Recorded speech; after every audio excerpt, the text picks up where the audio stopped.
Hello, and many thanks for joining us on the program. People, Politics, and Power is unfiltered, independent, and uncensored, promoting the public's right to know and to participate in governance. I am Imoni Amarere. Last Friday, President Bola Tinubu met again, perhaps for the umpteenth time, with the nation's security chiefs and heads of intelligence agencies over what has been described as grinding insecurity challenges across the country. While acknowledging the progress that has been made in eliminating some security threats across multiple theaters, the president emphasized that success can only be defined by a final wrap-up of the onslaught against multidimensional menace. He therefore charged the security chiefs to deliver on his administration's objective of a nation free of security threats and free up resources for critical economic expansion and growth enablers.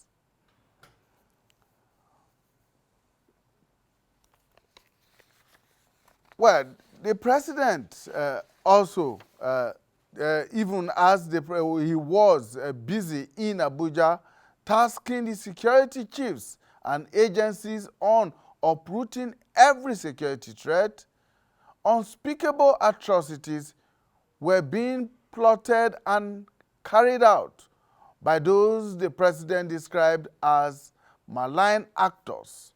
Over the weekend, for instance, there were reports of cases of more deadly acts of banditry, terrorism, kidnapping, cultism, and unimaginable killings in different parts of the country. This begs the question whether or not the security forces are adopting the right strategies and tactics in dealing with a situation that appears to be worsening by the day. Now, for instance, Abuja, Nigeria's seat of power, is very far from being the safe haven it used to be. Hardly a day passes by without one ugly incident or the other. The threats, they appear to be getting nearer and nearer by the day. So what are the security agencies not doing right?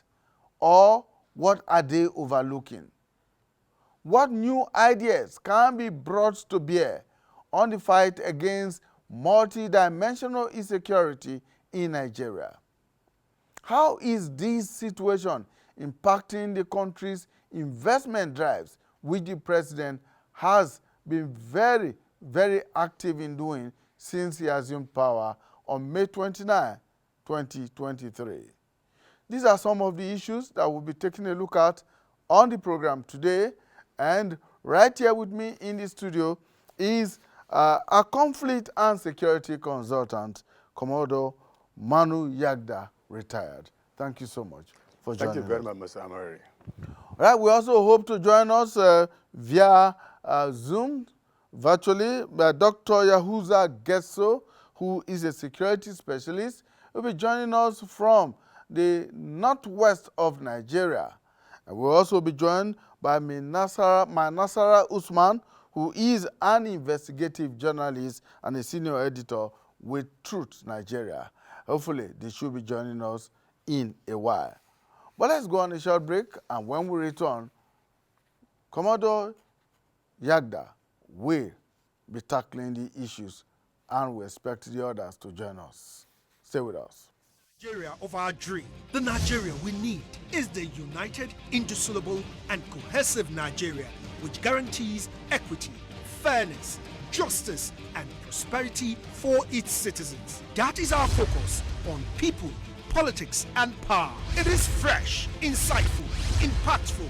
It's a must-watch. People, politics, and power on AIT.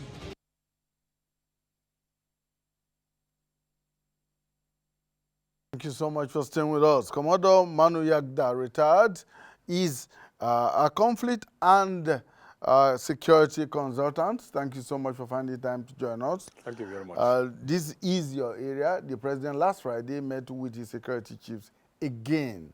I mean, this has been the routine even with the previous administration.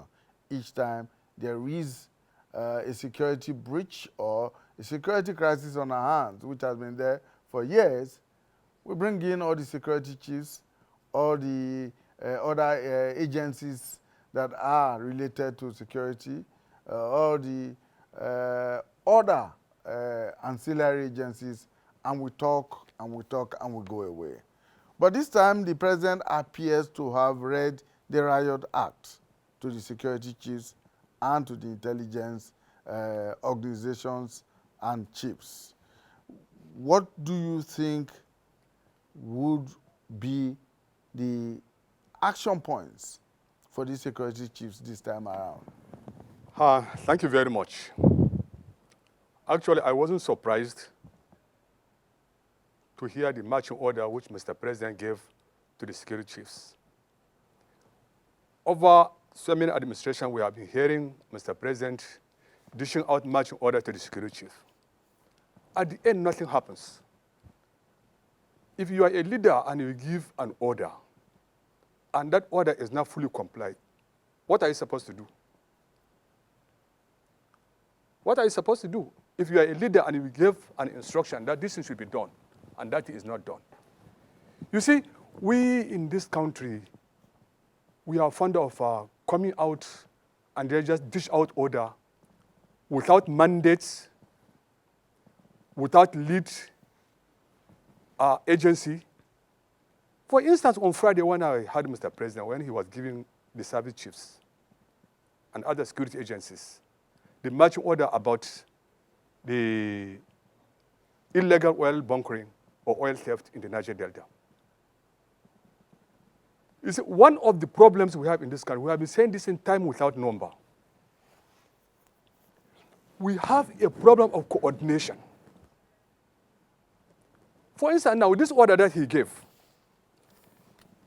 them the marching order without the mandate.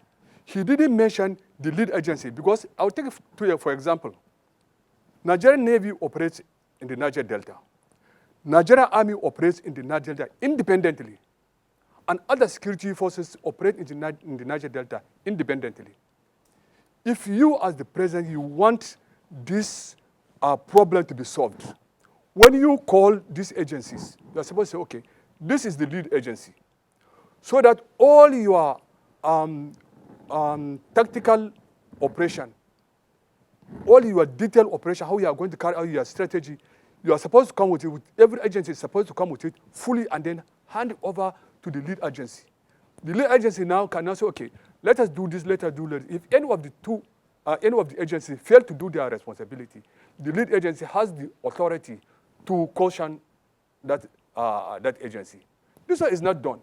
Suppose now in Niger Delta, there's an incident and Nigerian Army is called, and they go there and then operate, whether they succeed or don't succeed, without the knowledge of the Nigerian Navy. Or in the Nigerian Navy, we just send their ratings and officers to go for an operation without the knowledge of the Nigerian Army. How do you coordinate? It's very difficult.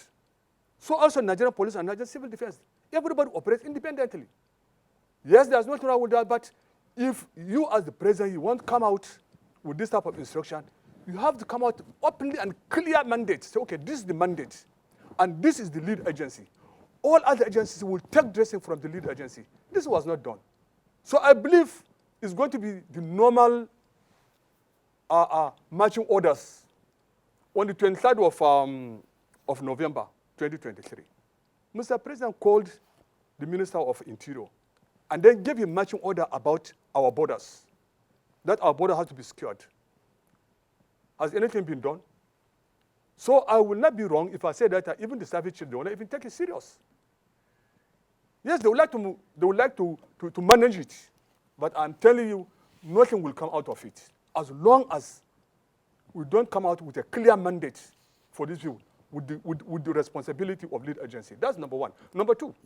Before you go to number two, Yes. talking about coordination and synergy Yes. amongst the security agencies, Yes. the president did mention that there is an improved coordination between and among the various security agencies as far as tackling security threats is concerned.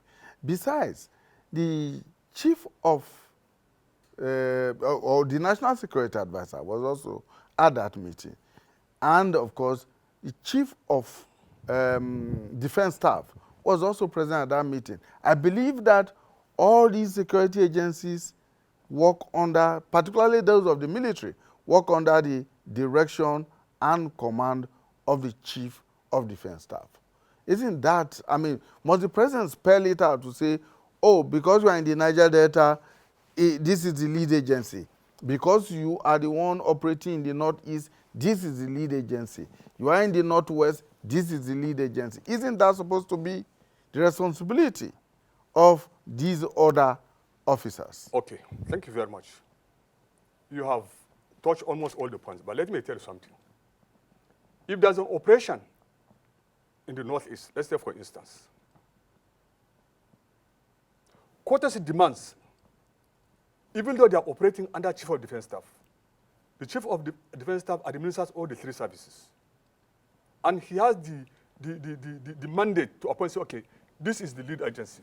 No, this is the operational officer or operational commander. But courtesy demand that if there's any operation in the northeast, the lead agency is automatically supposed to be Nigerian Army. You cannot carry Nigerian Navy and say, okay, I'm going to be the lead agency in the northeast. It cannot work because that's not his area of operation. That's not the theater where he operates. If there is an operation in the Niger Delta, it should be the Navy. It's supposed to be the Nigerian Navy. So it's a given. Yes, it's still give and take. Exactly. Nigerian Army, Nigerian Police, Nigerian Air Force, whoever this is, if they want to operate in the Niger Delta, they have to go under the directive of the naval officer in charge of the Niger Delta. Not you say, okay, these parts, Nigerian Army will be operating on their own, Nigerian Navy will operate on their own. It doesn't work like that. You cannot get results. This is one of the things. We thank the administration of Buhari towards the end. Towards the end. Otherwise, before Buratai and his colleagues left the service, each of the services were operating independently. And those were the things we are complaining to the Minister of Defense. Some of these problems is not supposed to be Mr. President. But what is the job of the Minister of Defense? As far as I'm concerned, the Minister of Defense is not doing his job. Yes, I was talking about mandate, all this and that. Who is supposed to come with it? Is it the Chief of Defense Staff alone? It's supposed to be administered by the Minister of Defense. The Minister of Defense is not saying anything. So, whose fault? Okay, let's bring in Dr. Yahuza Getso, who is a security specialist.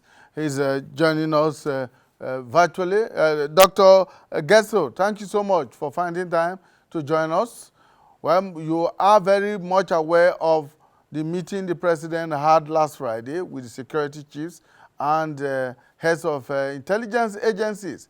And while all of that was going on, it appears that those that the president described as malign actors were very busy plotting and executing all manners of atrocities across the country, in the northwest, in the northeast, in the southeast, and especially in the north central part of the country. These killings, these banditry and terrorism, cultism and all manner of things were taking place while the president was trying to ginger the security chiefs into action. What are your thoughts on this?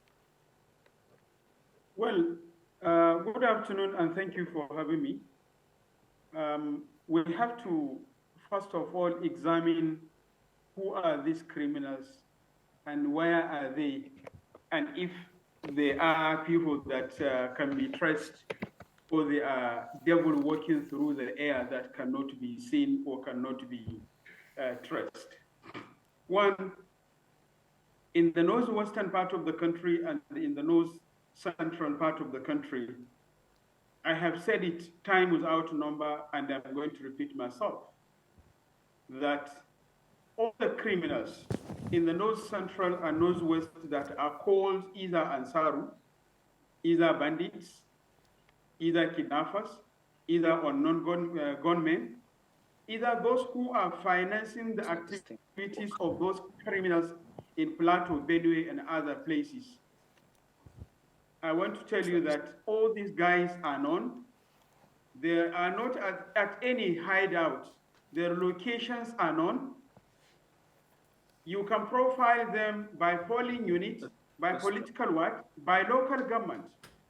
And in the south, and the southeast also, all the criminals are known. They are not really in any hideout. You can profile them by ward, by local government, by polling units, by state assembly constituency, by national assembly constituency, and by senatorial constituency. So if we have this, and we have what we call organized armed forces, or an organized security architecture, or organized security system, then why do we have units every now and then, and every here and there? And we do have divisional police officers. We do have area commanders of the Nigerian police force. We do have units and brigades of the Nigerian armed forces, and we do have unit and formations of the Nigerian Air Force. And to some extent, in some areas, we do have formations of the Nigerian naval system within the North Central, Northeast, Northwest, South, Southeast, and all alike. So if we have this, we have been promoting the junior officers and rank and file, and we have not been aligning their promotion and demotion based on performance and based on the outcome that come out of your divisional territory, or if you are unit commander, based on what happens in your unit, or based on what happens in the area where you are the GOC, or you are the AIG, or you are the DIG, or whatever responsibility. But rather, we are just making promotions without checking and balancing, and we are not getting results. Nigeria have squandered huge amount of money during the Buhari administration and even before, in the name of securing this nation, but yet we are yet to hit the nail on the head. And I said it time without number, that if the Nigerian government and the Nigerian security are not aware, or they don't know where these criminals are, I know who are these criminals, and I know where these criminals are, and I am ready as a Nigerian citizen, trained by American government, Israel, and Bulgaria and Canada, to provide required skills, time, using my patriotic vision to ensure that I provide necessary guidance and necessary inputs in order to fast track these guys and deal with them decisively. I wonder how our borders become so porous, and I know, and this has been acknowledged by the Chief of Defense Staff and all the service heads, and I really appreciate and commend the present service heads for them to have acknowledged that they are understaffed. So if that is the case, why can't we make a recruitment at least 90%, 90 youths between the age of 17 to 25 per polling unit? If you have 10 polling units in a political ward, 90 times 10 will give you 900. If you have 10 political wards in a local government, 900 times 10 will give you 9,000. Let's pilot this recruitment of our NCE graduates, WAEC graduates, diploma graduates, BSc graduates, MSc graduates, and even among this bracket of the 17 and 25, we have many PhD holders roaming around. Why can't we recruit them and provide them with adequate trainings in order to deal with the situation decisively? I want to tell you, I want to emphasize on what the gentleman in the studio mentioned. There is one state which I will not mention publicly.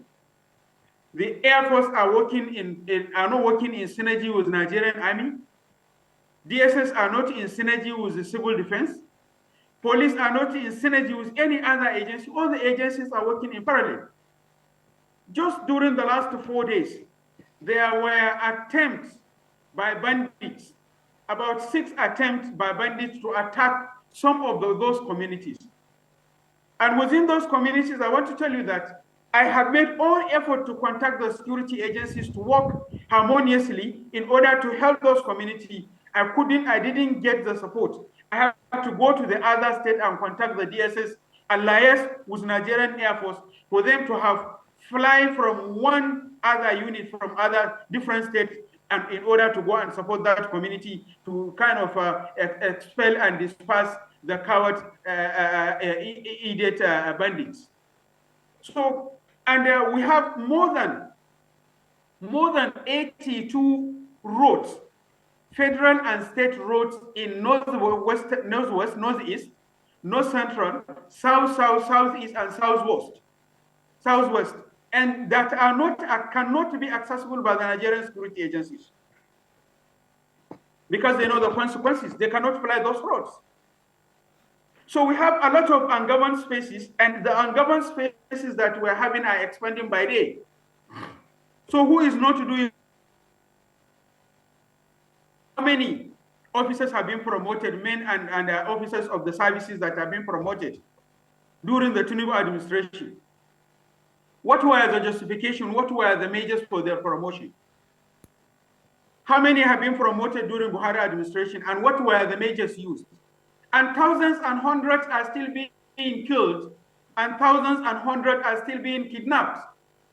If you don't know the criminals, we know the criminals and we know where they are. We are ready to provide you with necessary intelligence, with necessary investigation results, with necessary field battle survey. If you don't have field battle surveyors that can help you in order to generate information and generate intelligence and guide you, there is nothing like difficult terrain in Nigeria. There is nothing like hard-to-reach communities in Nigeria. There is nothing like inaccessible community in Nigeria. What do we mean by unknown gunmen? How do we continue to manage this word unknown gunmen every now and then? After all, Dr. Yahuza Geso and many others among the researchers and investigators, as well as the intelligence managers, private intelligence managers, says that we know them, we know where they are. Now, Dr. Geso. Why should we allow masses Dr. to be at the Geso, mercy let's of resolve the one criminals? issue.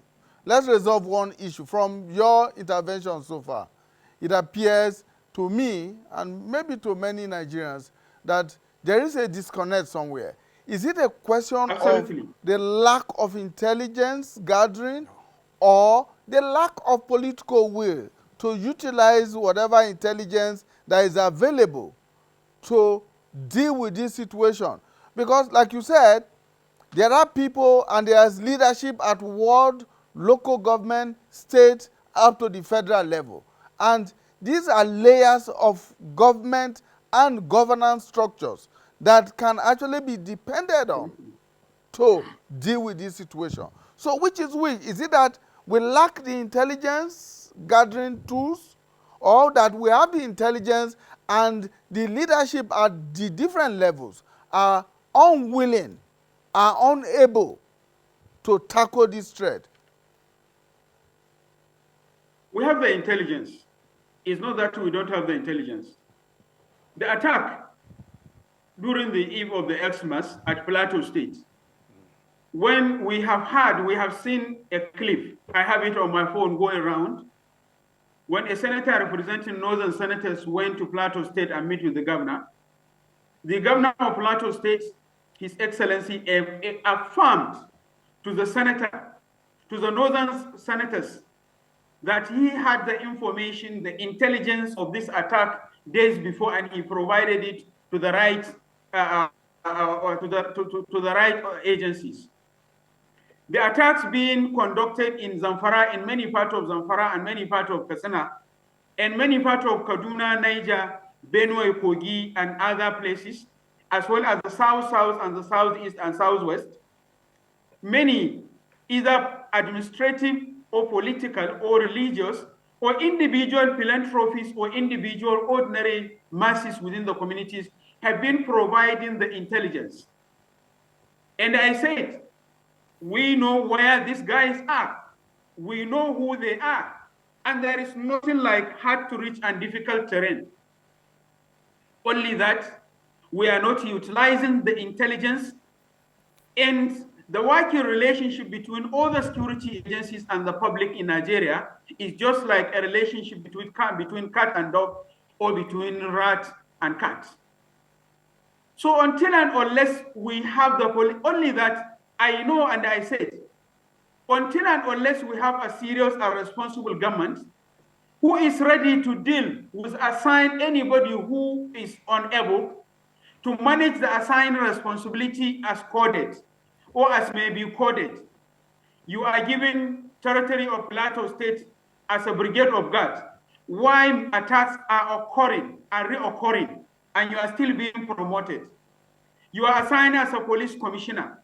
You are assigned as a director SSS of Plateau State. You are assigned as a director SSS in Zamfara, Sokoto, Kebbi, Kaduna, Benue, Ogun, Oshun, Abia, and Bayelsa, and others.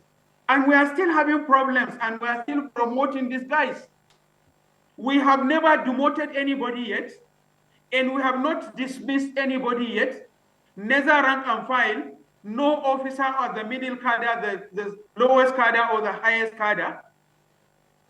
And we are still having armed proliferation, and we cannot track all this. And we have many who have intelligence about all this armed proliferation and the movement of these cowardized criminals.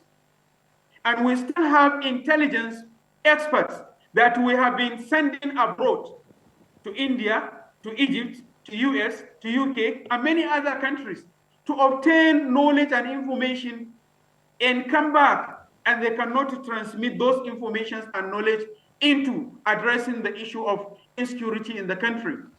We are borrowing trillions of money and pouring it in the name of intelligence generation. Yet, we don't have the political and administrative will, and we never had a serious government. We never had a responsible government that is ready to stick to its responsibility. Because if we do really have, I believe in the vision and mission of the said Minister of State that they are planning to bring an end of the security between now and November 2024. But the question, you are Mr. Minister of Defense, the State Minister, you are not on track. I'm doubtful if the steps and strategies and mitigating factors you are taking now by the administration of President Bola Tinubu, I am highly doubtful and disappointed, and I disbelieve entirely 100% that you are really in the right course towards attaining or realizing or dealing or bringing an end of insecurity in Nigeria. Okay, When the issues Dr. Gesso, are on the left hand, you Dr. are Gesso, moving on the right hand. let's bring in When are you our going to come other together? guest now, who is joining us from Jos in Plateau State, Masara Usman.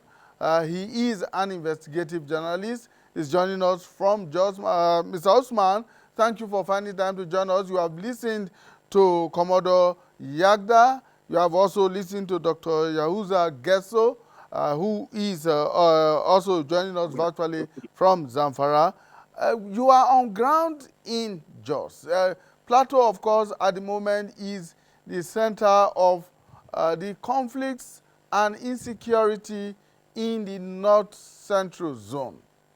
Give us a best eye view of how all of this is panning out on the plateau. Well, thank you so much. Am I live? You are on. Please go ahead. Okay, great.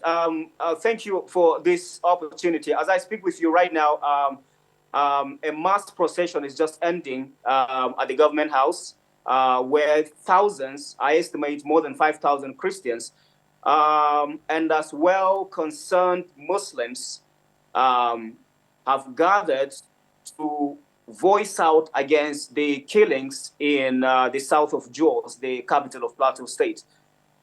The concerns of the residents were very clear that the killings have continued for decades in the state under the watch of a large military task force without any successful investigation and prosecution. And therefore, they want a total end to the atrocities. Now, as I speak with you again, there are villages that are still under the siege of the terrorists. There are villages that are still inaccessible. There are villages that killings are still ongoing as of 10 p.m. last night. The situation seems to either have overwhelmed the security forces or suggested that they themselves are in complicity. They are completely complicit in the atrocities because you find most often attacks happening within meters from military operational bases, but the soldiers only arrive when the people have been killed and the attackers have already completed their mission and exited. You know, and leaves you with a lot of questions. What exactly is happening? Just like Dr. Getso Yahuza, I hope I got that name correctly, Yeah, right, go ahead, that, yes. right, that these attacks do not just happen by surprise. They do not, in most cases, happen without the security forces having at least some prior information. Personally, as an investigative reporter, I have been involved in publishing advance warnings, advance notices of attacks, sometimes months, sometimes within weeks, sometimes even within hours before they actually happen. This attack of the Christmas Eve and the days following was actually hashed sometimes in October. And I did publish it as an editor at Truth Nigeria. It was published on our sites. We published actually several alerts, but specifically referencing Christmas intentions, actually the plans by terrorists to disrupt the Christmas celebrations. Security agencies, relevant security agencies were notified. Government authorities were notified, and like the governor of Plateau State did say, he also got some of these alerts from us and our allies and communicated them to the relevant authorities. But it looks like they either did not take the alerts seriously or that they just chose to sit back and fold their arms and allow the attacks to occur for whatever reasons. I would say that from what we have gathered on the ground and from what is going on, unless something decisive is done to check the military, the police, and the DSS and all other security agencies and rid them of bad eggs and saboteurs, we will continue to have this. And in no time, Nigeria is going to fall into the hands of these terrorists. And God forbid that it happens, but it is actually driving towards that. Because as I speak, there are more than 200 communities in Plateau State alone that are under the occupation, forceful occupation actually, of terrorists. And nobody's doing anything about that. As of 10 years ago, the number of communities in Plateau State that had been grabbed were probably just about 10 or 15. But by the end of 2022, the numbers had actually surged to about 110. And by now, they have surged beyond 200. The number of communities that are under the control of terrorists all over the north of Nigeria are well over 1,000. This is actually verifiable facts. And the security agencies, the intelligence agencies actually know about this. Some of us, personally, I was held for interrogation for several hours by the DSS when I published an information actually in 2020 revealing some plans by terrorists actually to launch mass attacks and also revealing their hideouts and even their staging grounds. Something needed to have been done, but instead I was targeted.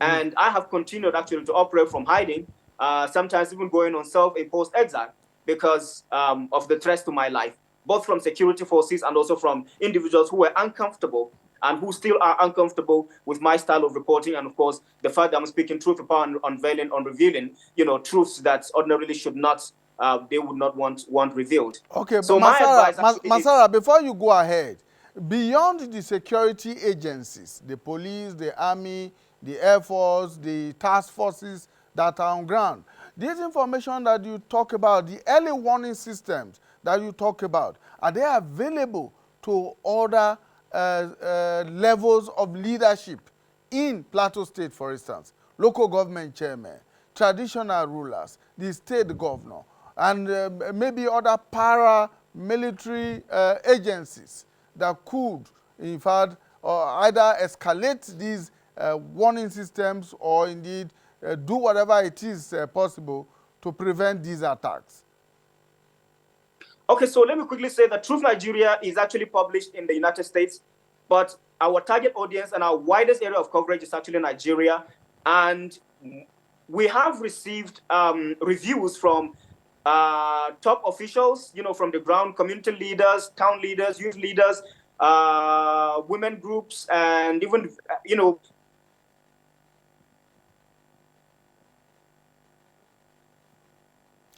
Are you there, Usman? Oh, network.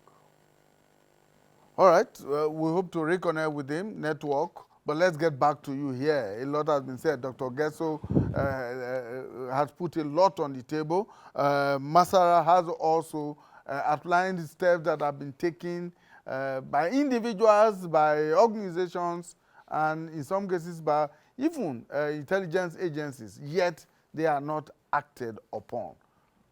I think let me provide a solution to all this problem. The buck goes back to the political will.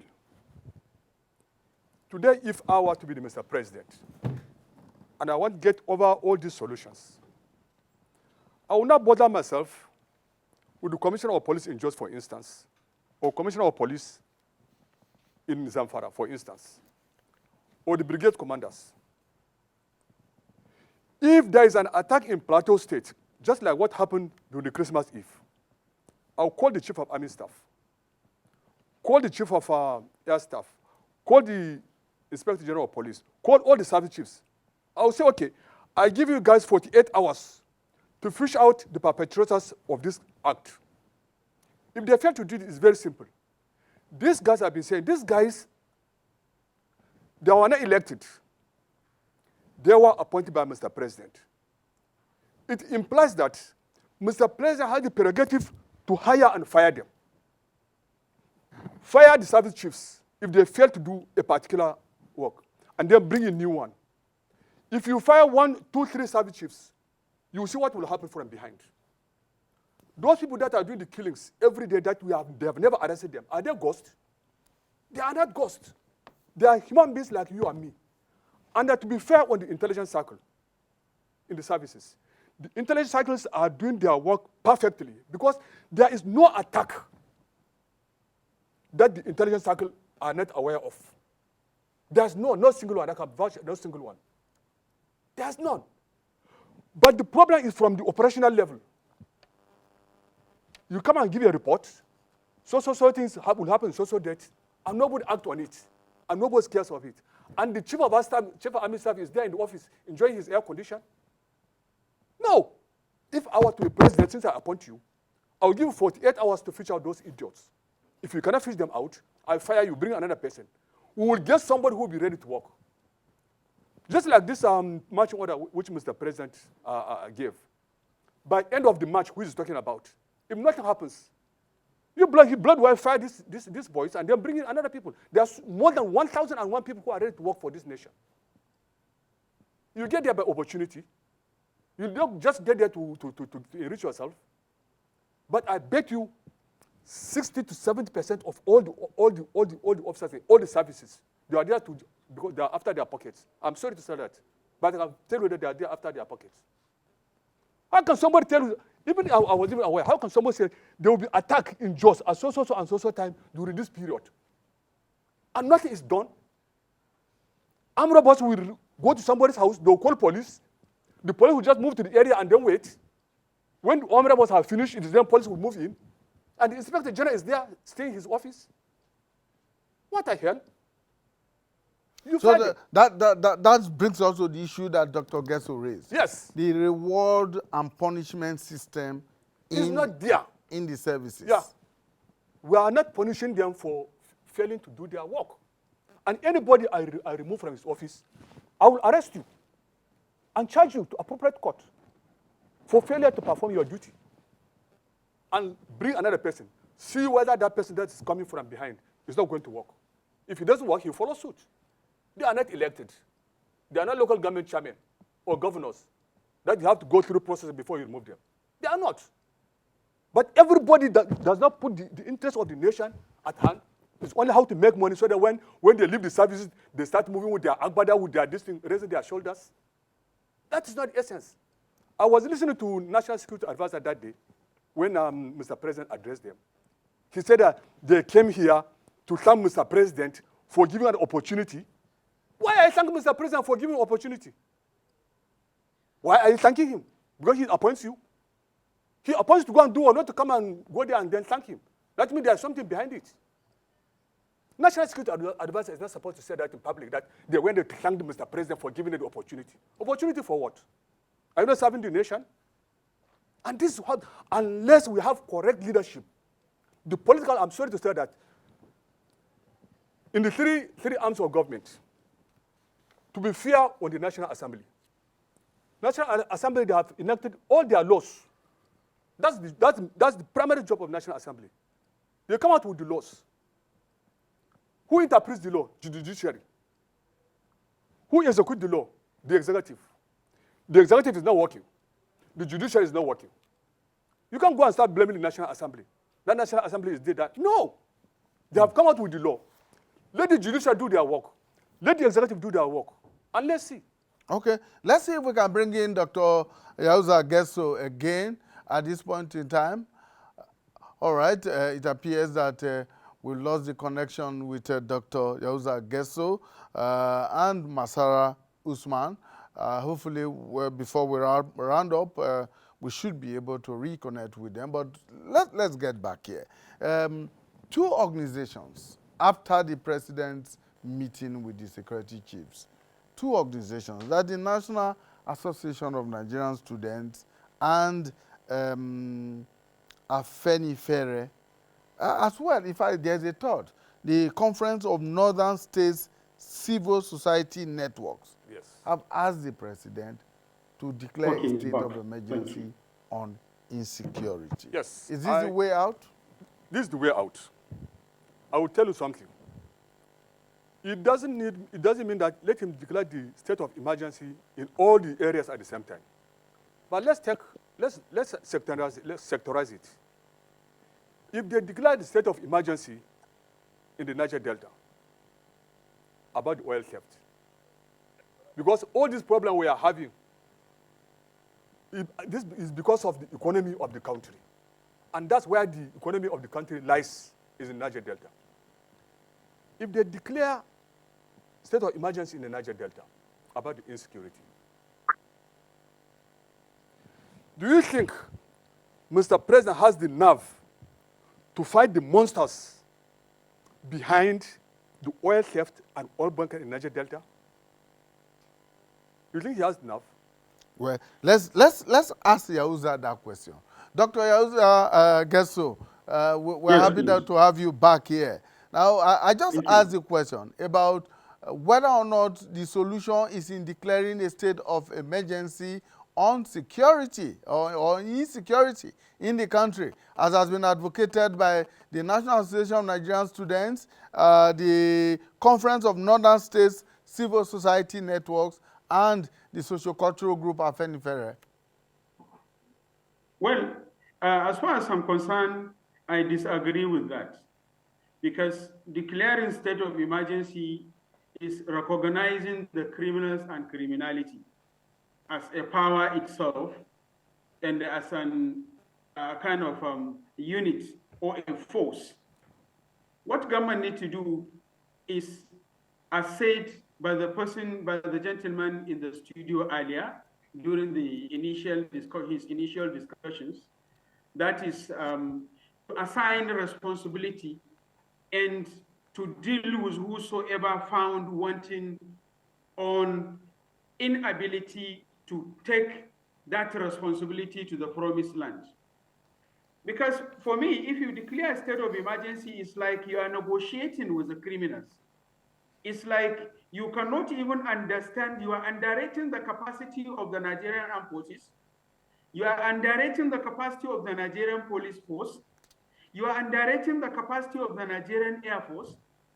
I want to tell you that once we can have a serious mission and a serious government and a responsible government, it's very simple. Within 28 days, we can crack down the situation of insecurity in Nigeria from 100% to 65, 70, or 75%. We have the capacity. We have the agile personality. We have the determined patriotic officers, men and officers in the cycle of the service.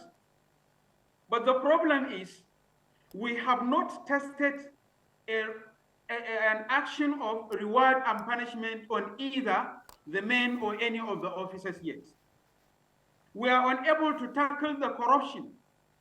We have not been able to pick 1 or 3 or 4 or 5 or 6 out of those who we know they have been financing the activities. And we should stop deceiving ourselves. I condemn in totality any protest by religious bigots, either Muslim clerics or either Christian clerics or Muslim community or Christian community. Let's stop deceiving ourselves. It has nothing to do with the religion. It has nothing to do with Islam, and it has nothing to do with Christianity. It has economic motive, and it has a political motive. Many times we have had voices and sounds, and we have glanced elements of making statements that we know the finances of Boko Haram. If you know them, what have you been waiting for? Why do you have to promote Mr. Assistant Commissioner to Deputy Commissioner and to Commissioner of Police? What has he done? What role have they played? Let's introduce the mechanism of reward and punishment in dealing and managing our security architecture. I disagree with anybody who is calling, because on declaration of state of emergency. Because if you declare the state of emergency, you are recognizing the powers, the capacity, the ability, the readiness, and you are telling the cowardice, the criminal, you are telling them that you have the capacity that we don't have. But as far as I'm concerned, to the best of my knowledge, we have very patriotic, very determined, very agile, very dedicated personnel in all the agencies. So all right. Dr. Gesso, I'm afraid we have to go. Our time is up. We must go. Thank you so much for your time and for your contributions. Commodore Yagda, one last word. My last word to the Nigeria, to the government of Nigeria: let them be proactive. Let them stop selfishness.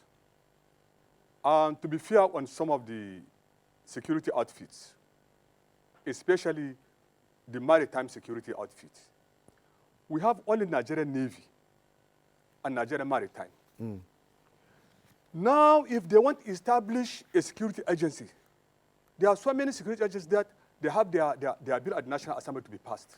We have Maritime Security Agency. Let the Navy and Maseka be selfish to stop the enactment of passing of these bills. If maritime security is passed, they can assist the Nigerian Navy, they can assist the maritime security. All right. But they have been overwhelmed. So let them allow these agencies to be able. I'm sorry to say that. Unfortunately, our time is up. We must go. Commodore Manu Yagda, retired, is a conflict and security consultant. Thank you for your time. I know you have a lot more to say. But security is everybody's business, and we are sure that our contributions to this discussion is getting to the right quarters, and proper steps will be taken. Dr. Yahuza Gesso is a security specialist. He joined us all the way from Zamfara State. Thank you so much for your time. And, of course, Masara Usman, who is an investigative journalist and a senior editor with Truth Nigeria. Unfortunately, we lost his signals somewhere along the line. He's back there, but Mr. Usman, hopefully we should bring you in at some other time to give us a greater perspective into the crisis on the plateau. Thank you so much for your time. Dr. Gesso, thank you. And for our viewers out there, want to thank you for investing your time with us on the program today. We look forward to bringing you a fresh edition of People, Politics, and Power. Bye for now.